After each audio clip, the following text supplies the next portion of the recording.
Þú hlýtur að vera gríðarlega ósáttur með tapið hér í dag.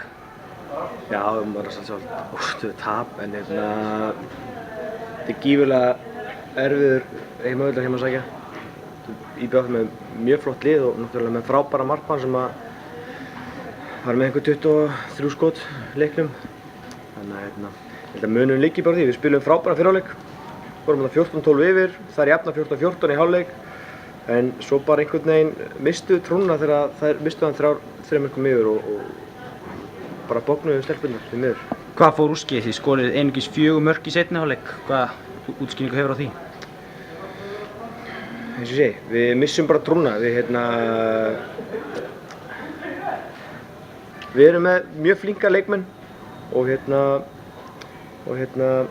það bara vantaði núna, það vantaði bara trúna að klára þetta. Við erum inn í leiknum en svo bara missum við það 3-4 mörkum yfir.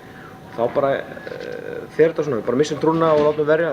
Þannig að varði líka 23 bolta en hún er með sko 4-5 hraðhlaup og restin er dauðafæri. Sáttu með byrjunum á tímabilinu hjá þínu liði? Já, ég meina það voru þetta leiki sem við töldum okkur eiga að vinna og aðrir leiki sem kannski voru 50-50 eins og á móti Haukum og HK.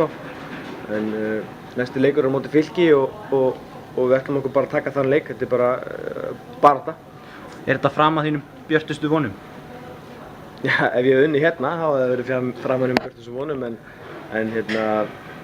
ég er mjög ánægður. Liðið er að spila gífurlega vel og við tökum bara leik fyrir leik og sjáum bara hverju að skila okkur. Takk.